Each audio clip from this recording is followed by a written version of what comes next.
respect from these people. They've never built a thing in their life, Donald. No, they're bad people, Michael, and they're liars. They're real liars, and it's a shame. It's a shame they can get away with it. But now, I saw something positive, Donald. Trudeau, the left-winger in Canada, said, I'll work with Trump if he wins. He's smarter than I thought. He senses you just might become president. Well, we're doing well. I mean, despite all this bad press, I have to tell you, the press is brutal. You look at what the New York Times says and all these people, and it's absolutely, and so it's such lies. What they say is just incredible. And then when you call them to have it corrected, they agree with you, and then they say, but we're not correcting it. Yeah, I've seen that my whole life. Look, this guy Trudeau, he's very smart. He's saying, look, I'm not an American, I'm a Canadian. He doesn't know who's going to win, but he said, I can work with Donald Trump if he wins. So he smells which way the wind is blowing. And then he says about Americans who may want to move to Canada, if you become president, he's offering them Cape Breton and Nova Scotia. You know what? I'd pay one-way fares for all of the liberals on the Upper West Side of Manhattan. I'd raise all the money I could to give them one-way tickets to Cape Breton. Would you join me in that, Donald? That's funny. Well, it's interesting. I built many units on the West Side, that whole city, from 72nd Street to 59th Street. They don't talk about that, by the way. They only talk about a water, or they talk about something else, which, by the way, I still have. These companies that they said didn't, they're little companies. They're all little companies, but most of them are doing very well. Yes, but the critics are those who never ran a business or tried business. So even if the companies aren't making money, the fact is that some win and some lose. Some win big, some lose big. Some win small and some lose small. That is capitalism. Last, business, we touched that. How about the health care? You seem to be leaning to more of a government-style control of health care. Would you grant health care to illegal aliens in this country? No, I wouldn't. And frankly, I'm not. What I want to do is private. I want to bring, we want to knock out the lines. We want to do a lot of different things, Michael, so that we can have competitive private health care. And that's going to take care of most of it. Now, you'll have some people at the very bottom that just don't have money. And we go through Medicare, Medicaid. We go through some kind of a formula because we don't want people dying in the middle of the streets. But Donna, listen, I've said this and people don't understand it. It doesn't matter. If you gave them government-subsidized health care, it would cost us less than what it's costing us now with them having 100% care in any hospital in America. I've gone in the ER room for problems of my own in California. You see them around the clock. They come in with a sniffle the next day with a broken hand, a broken arm. They get gold-plated health care. There are no limits on what they get, Donald. We'd be better off giving them some kind of program that was limited. Do you know that? Right. What we have now is the worst, Michael. It's the worst of all, and it's going to die of its own volition, but we're going to terminate it. If I win, we terminate it, we replace it with really good stuff that's going to cost a lot less money. What about Social Security, Donald Trump? Try and save it, Michael. We got to save it. Look, these people have been paying in for years. Now, we're losing our jobs. We're losing our money. Everything's leaving the country. You look at, hey, I'm in Mississippi now. They're complaining they're losing so many jobs. I was in Michigan a couple of days ago. They're complaining they're losing so many jobs to Mexico and to other places. We're going to bring back our jobs. We're going to make our country rich again, and we're going to be able to save Social Security. Donald, before you go, I just want to repeat what I said here for 2 hours. Because of the vicious attacks upon you, a man is more clearly defined by his enemies than by his friends. And by that definition, you're in great company. Some of the sickest, most radical left-wing vermin in this country and abroad are ripping you to shreds. You know what? God bless you, because I don't like them very much. Right, I understand. It's very... All right, Donald, I wish you luck tomorrow in Michigan, Mississippi, Idaho, and Hawaii, and I hope you can come back to the Savage Nation and you don't forget me when you become president. I will never forget you, Michael. You've been my friend, and I appreciate it. You've been so loyal and so great, and I appreciate it, Michael. Well, I hope you didn't mind some of the tough questions because people have been saying you got to ask him this. No, thank you. I love those questions. I mean, and I knew that you would, and I also knew that you wouldn't be afraid to answer them because you're telling the truth. Okay, that's the thing that they hate the most. Donald, I know you're really afraid of Mitt Romney. Tell us about that wimp. Where's that coming from? The guy is the worst candidate in the history of presidential politics. He came out of nowhere. I mean, he just came out of nowhere. This guy disappeared. He gets up. Obama, maybe. Thank you. Right. If he used 1/10 of the viciousness against you, against Obama, he would have destroyed him in those 3 debates. He took a fall for the Republican Party because he beat him in the first debate, and then they told him to take a fall in number 2 and 3, and the rest is history. Donald Trump, I won't keep you any longer. Thank you for being on the Savage Nation. I'll be right back, everybody.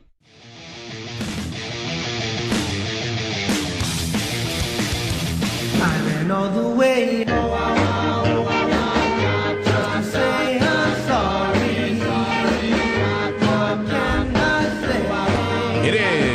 The Savage Nation, 54 minutes after the hour. My God, I can't believe 2 hours have shot by like this. I'm in Florida, WFTL Studios. Home studio blew out again, thanks to Comcast. Thank you very much. Great service, terrific company. Nothing but the finest. But I'm glad to be here. Wonderful people. We're talking about where do you turn for the truth? Imagine life after 3 years of a Hillary presidency. What would the country look like? Line 1, Joe, KSFO, fire away. Hi, Mike. Love your show, buddy. Hey, I'm feeling under the weather, so you got to forgive me. I think what you were saying, and I don't want to put words in your mouth, is you were saying about survival. I kind of feel like you're basically saying you live with that fear of not having anything, and that's what keeps you going ultimately. And I think that's kind of what's so scary about what we're facing with this religion is that they're willing to die, and we're not. And they believe in something, and a lot of us don't. So I think it's more fear that's driving you than it is survival.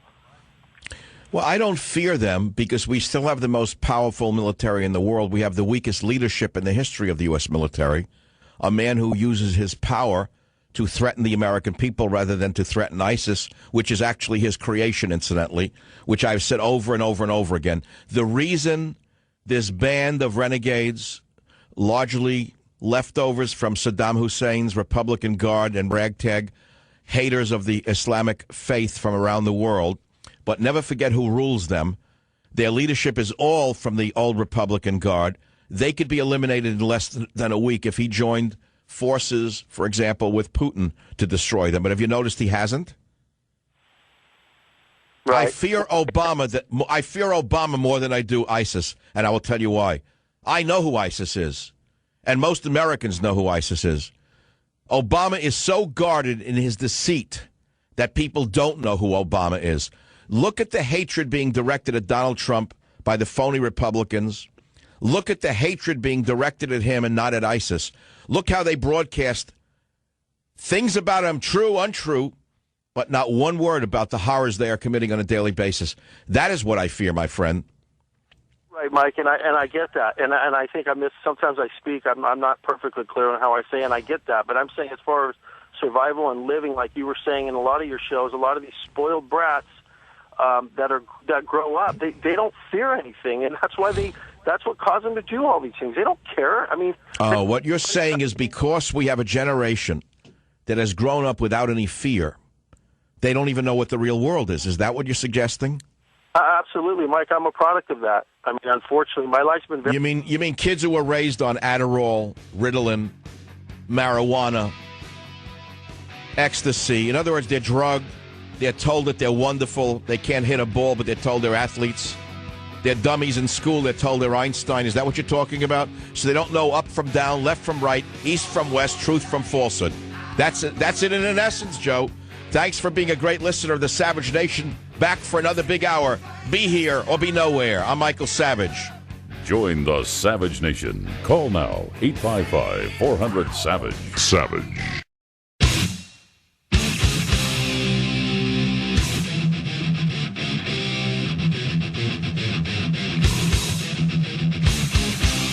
Warning. The Savage Nation contains adult language, adult content, psychological nudity. Listener discretion is advised.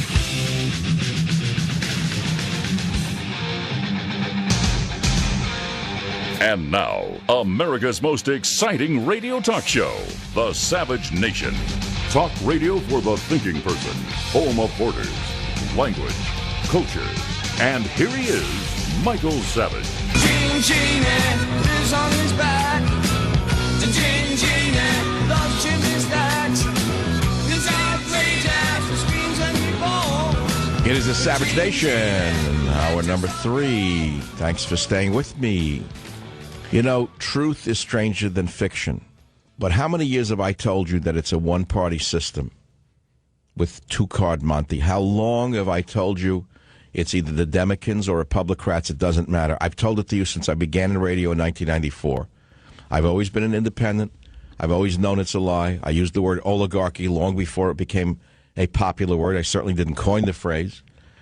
If I tell you this story that I'm about to tell you, you'll say you were right all along. Came out today in a publication called The Wrap, covering Hollywood. Headline: GOP and tech leaders hold secret meeting to stop Trump. Say what? Those buccaneers of Silicon Valley, the worst people on the planet, in my opinion. No matter how many billions they have, they want to kill as many American working jobs as they can for another profit. So who met over the weekend in a hidden location at a private island resort over the weekend? Are you ready for this? All of the Silicon Valley liberals, including Apple CEO Tim Cook, the very same prize of a human being who will not permit the FBI to access the phone of a Muslim terrorist who slaughtered many people. Wonderful man, Tim Cook. Larry Page, billionaire Facebook investor Sean Parker, Tesla Motors CEO Elon Musk. They all met over the weekend to talk about stopping Donald Trump. They hate Donald Trump. Now, why do they hate Donald Trump so much? We know they're liberals. Why would turncoats like Bill Kristol, a loser like him, write about it with such glee? It's an off-the-record meeting. It happened as part of the neoconservative American Enterprise Institute's annual World Forum, a very secret summit on a private island resort off the coast of Georgia. But who else was there? Are you ready? Other attendees included Republican strategist Karl Rove. How many years have I told you Karl Rove is a despicable human being? He was called Bush's brain. What else do you need to know? Who else was there? Are you ready for this? Senate Majority Leader Mitch McConnell, the man I affectionately call the turkey gobbler, because he has the gullet. The backstabbing Mitch McConnell was there. New York Times loser publisher Arthur Sulzberger Jr. And here's a shocker. Our Kansas Senator Tom Cotton. I cannot believe this. Tom Cotton's a war hero. I've always admired him. Put him in the list of no thank you anymore. But the highlight of the meeting, according to this article, was Karl Rove, who, listen to this, I've always distrusted that swine. I've said for years that if I were a director and I were casting for a World War II movie and I needed to cast an SS behind-the-scenes officer, Rove would look real good in one of those uniforms. Rove, the portulent little pig-like Rove, presented focus group findings about Trump, which indicated that the frontrunner's biggest weakness is that voters have difficulty envisioning him as presidential or a role model for children. Are they crazy? If that's all they can come up with, he has nothing to worry about, by the way. But the big question is, why would Apple, Alphabet, Facebook, Tesla, and the New York Times get together with sellouts like Rove and McConnell and Cotton? What are they so afraid of about Donald Trump? Why are they trying to steal the choice of the people on the conservative side? Why are they trying to deny the choice of the people who have moved over? You've got blue-collar Democrats who are going for him. You've got Democrats who are saying, I'd rather take a chance with him. Not everyone loves him. And as I've said to you before, and I'll say it again, you don't have to like Donald Trump to vote for him, and you don't have to hate Hillary Clinton to not vote for her. To me, it's all about their policies. Now, with Trump, we don't actually know what he will do. He tells us what he will do. With Hillary, we know what she will do because she did it before. She is a disaster. She caused the refugee crisis in Europe that is threatening to sink the entire European Union, to destroy it. What else has she done? Well, look into her real history. My friends, this is what it's all about, the grand old party. It's not the grand old party. It's the grand new party. That's the new nickname. So you have a list here. Karl Rove, sellout. Bill Kristol, sellout. Mitch McConnell, sellout. Apple, sellout. Facebook, greedy. Google, communist, greedy pigs. Who else was not on the list? Where was Christy Todd Whitman? Where was Mitt Romney? My friends, now you know why Donald Trump is so popular, is because they all hate him. So we go back. That's a little news story for you on the Savage Nation. We have breaking news as it occurs. We got Rubio, Schmubio. Rubio's finished. He'll be gone within a few, I would say, weeks, right? You're going to have Cruz and Trump, and I hope that they work together, frankly. Trump leads in Michigan, by the way, ahead of the primary. That's happening right now. The results will come in